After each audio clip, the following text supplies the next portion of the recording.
Compulsory आहे गाभण शेळ्यांची नोंद.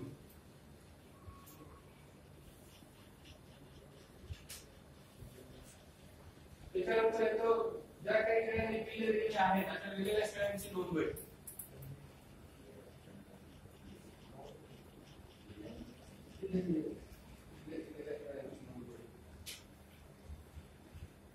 त्याच्यानंतर येतो लसीकरणासाठीची नोंद होईल.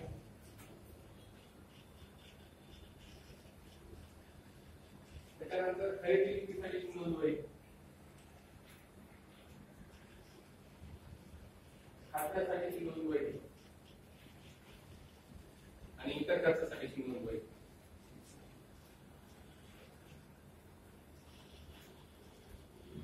आता या ज्या सगळ्या नोंद वह्या आहेत ह्या फक्त शेडवर आणून ठेवून होत नाही, त्या रोज मेंटेन कराव्या लागतात. हे एवढंच महत्वाचं आहे. त्या रेग्युलर मेंटेन असणं खूप आवश्यक आहे. आणि त्याच्यापेक्षा महत्वाचं ह्या ज्या काही नोंद वह्या आहेत ती एकाच वहीमध्ये जर सगळं असेल तर ते मेंटेन करणं खूप इफेक्टिव्ह. प्रत्येक नोंद वही जर सेपरेट असेल तर ते मेंटेन करणं तुम्हाला सोपं जाईल. म्हणजे गाभण शेळ्यांची जी नोंद वही आहे ती गाभण शेळ्यांच्या कंपार्टमेंट मध्येच ठेवायची. ज्या शेळ्यांसाठी नोंद वही आहे ती शेळ्यांच्या कंपार्टमेंट मध्ये ठेवू द्यायची. पण शेळ्यांसाठीच्या नोंद वहीमध्ये गाभण शेळ्यांचं पण असणार आहे. आणि याच्यामध्ये आणखी महत्वाची वही म्हणजे खरेदी विक्रीसाठीची नोंद वही. ही जर मेंटेन असेल तरच तुम्ही ऍक्च्युअल प्रॉफिट आणि ऍक्च्युअल लॉस या दोन पैकीच्या गोष्टी आहेत तर तुम्ही कॅल्क्युलेट करू शकता. तर या वह्या जर मेंटेन नसेल तर तुम्हाला कधीच शेळी पालनामधला जो हिशोब आहे तो शेवटपर्यंत काढता येणार नाही. आता इतर खर्चासाठीची नोंद वही म्हणजे काय, या बाकीच्या ठेवल्या. पण इतर खर्चामध्ये लाईट आहे, एखाद्या शेडमध्ये काही शॉर्ट सर्किट झालं, जे काही लाईट बसवले होते ते गेले, त्यासाठी पैसे आपल्याला द्यावे लागणार. त्याचा हिशोब त्याच शेड पालनाच्या खर्चामध्ये लावायचा आहे. त्याच्यामुळे ही इतर खर्चासाठी जी आहे तो मिसलेनियस खर्च जो काही होणार आहे त्या शेळीसाठी त्याची नोंद होईल याच्यामध्ये. सपोज तुम्ही मार्केटमधून शेळ्या आणल्या, मार्केटमधून शेळ्या आणताना जे काही भाडं द्यायचंय तेही तुम्हाला लिहून ठेवावं लागेल. मग ते जे भाडं दिले पर हेड डिस्ट्रीब्यूट होईल. समजा 10 शेळ्या आणल्या, 500 रुपयाला भाडं लागलं, प्रत्येक शेळीचा जी काही किंमत होती त्याच्यामध्ये 50 रुपये डायरेक्ट ऍड झाले. समजा 6000 ला शेळी आली होती, 6050 रुपयाला शेळी झाली. पण एवढा डिटेलचा हिशोब लावला, हा हिशोब लावला जात नाही. म्हणूनच जे काही तुम्हाला पहिलं सांगितलं, पहिले लोक जे आहेत ते आहेत तसंच ते कारणच तेवढं. फक्त आपल्याला ज्या वेळेस गरज आहे तेवढ्या वेळेस शेळी विकणे आणि त्याचा आपला फायदा. हे जर डिटेल्स आणि कॅल्क्युलेशन तुमच्याकडे असतील तर तुम्हाला तुमचा जो प्रॉफिट आहे तो 90% पर्यंत प्रॉफिट मध्ये तुम्ही घेऊ शकता. तर हे कॅल्क्युलेशन जर तुमच्याकडे सगळे जर रेकॉर्ड असतील की आपल्याकडे पिल्ले किती झाले ते माहिती आहे, शेळ्या किती, ते खूप हेक्टिक आहे. पण हे प्रॉब्लेम म्हणजे हे खूप प्रॉब्लेमॅटिक होतं. तर ह्या सगळ्या नोंद वह्या मेंटेन करणं खूप आवश्यक आहे. नेक्स्ट आहे आता शेळ्यांचे निर्जंतुकरण म्हणजे डिवर्मिंग.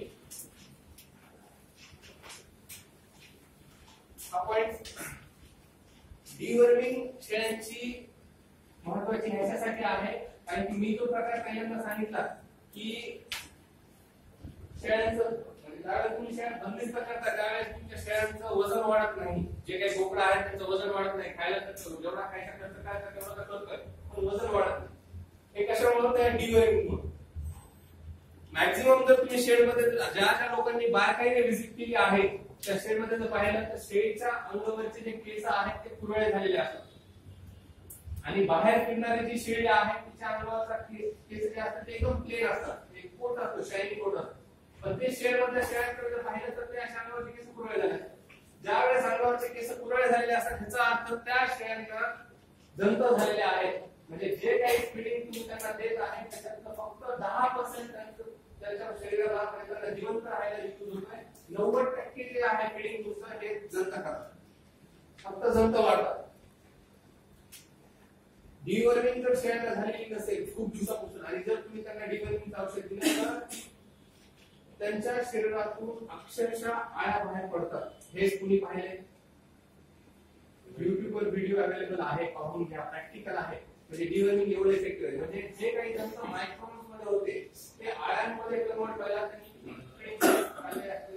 शेळ्यांचं जे फीडिंग शेळ्यांना देत आहे त्याचा किती पर्सेंट यूज शेळ्यांना झाला, फक्त 10%. 90% त्याच्यामध्ये डिवर्मिंग जे आहे हे प्रॉपर पाहिजे. शेळीचं डिवर्मिंग प्रॉपर पाहिजे. पाहिजे, बोकडांसाठी डिवर्मिंग पाहिजे, पिल्लांसाठी आणि गावरान हे डिवर्मिंग करतानाही तेवढीच काळजी घ्यायची.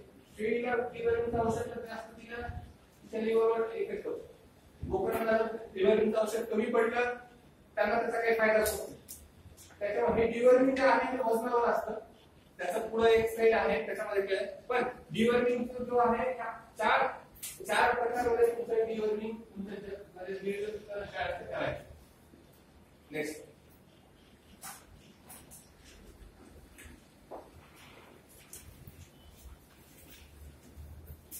आता शेळ्यांसाठी कॅल्शियमची सोय.